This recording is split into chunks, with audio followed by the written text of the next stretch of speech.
Have you ever wondered if there's a secret hidden in ancient texts that speaks directly to our modern anxieties?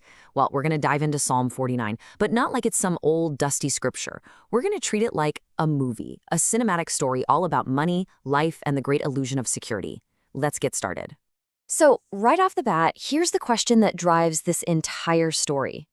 Can wealth actually buy you a second chance at life? Can all the money in the world purchase an escape hatch from, well, the inevitable? This psalm has an answer, and believe me, it doesn't pull any punches. All right, our story kicks off with verses 1 and 2. Think of this as a global announcement. A single voice cuts through all the noise of the planet, and it calls out to absolutely everyone. It doesn't matter if you're rich, poor, powerful, or forgotten. The message is, hey, you, stop what you're doing, listen up, this is for you. Now, verse 3 makes a pretty bold promise. The person speaking isn't just giving their 2 cents. They're saying, look, what I'm about to tell you, this isn't just talk. This comes from a place of deep, serious thought. This is hard-won wisdom, straight from the heart. Okay, verse 4 is where the stakes get higher. The speaker says they're about to solve a riddle, a dark saying. Just imagine a storyteller leaning over an old, weathered harp, not to play a song but to listen, as if the instrument itself holds a secret about life that's confused people for ages. So here in verse 5, we get to the core of the problem.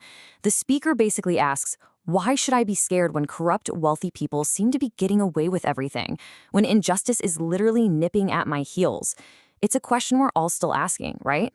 And verse 6 introduces our main character, who we can call the wealthy fool. This is the person whose entire sense of self, their whole security blanket, is their money. Picture a guy standing on a huge, wobbly pile of gold coins, just laughing and boasting, totally oblivious to how shaky his foundation really is. Then, verse 7 drops a bombshell. With all that money, you'd think he could buy his way out of anything. But here's the one thing it's totally worthless against: death. It's like trying to bribe the Grim Reaper. He's just not interested in your gold bars. They fall right through his fingers. He's here for you. Verse 8 really drives this point home. It says, the price to buy back a life, a soul, is costly. Actually, it's more than costly. It's impossible. Think of a giant cosmic scale. On one side, you pile up every bit of gold and treasure in the world. On the other side, you place a single human life. The scale won't even budge. The life will always be infinitely heavier. So verse 9 shows us the great illusion. The wealthy person uses their money to build what they think is an unbreakable wall between themselves and the grave, which the psalmist calls the pit. But if you look closely at that wall, you can see cracks starting to form.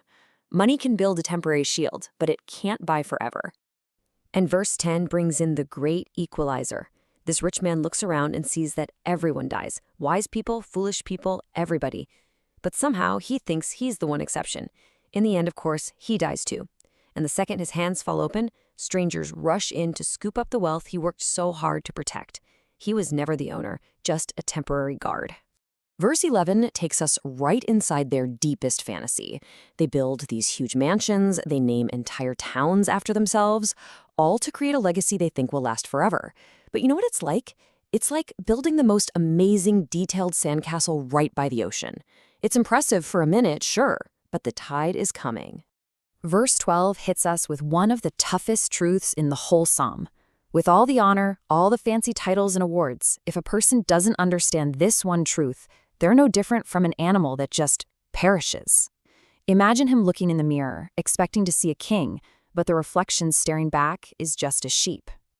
And this foolish way of thinking, as verse 13 tells us, becomes its own kind of legacy. It's a vicious cycle. The next generation looks at their parents, admires their big houses and foolish confidence, and says, yeah, that's how I want to live. And then they go on to repeat the exact same mistakes. Verse 14 paints this incredibly grim, powerful picture. In the end, all these people who put their trust in stuff, they're just like a flock of sheep. They are quietly and passively herded towards the grave, and their shepherd, it's death itself. There's no fight, no resistance, just this quiet, hopeless end. And then we get to verse 15.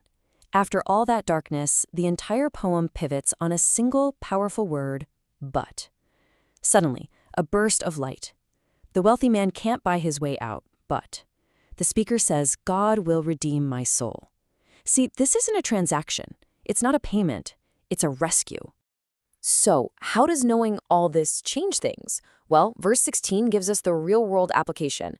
Now that we're in on the secret that earthly wealth has a very real expiration date, we don't have to be afraid of it, and we certainly don't have to envy it. We can watch the rich have their parades and not feel a single drop of jealousy, because we know the rest of the story. Verse 17 just hammers this point home one last time. You can't take it with you, period. Imagine a coffin being lowered into the ground, and piled up beside the grave are all the person's possessions, crowns, deeds, stacks of cash. As the coffin goes down, all of that stuff, it just stays right there on the surface. It doesn't follow. Verse 18 shows us the psychology of it all.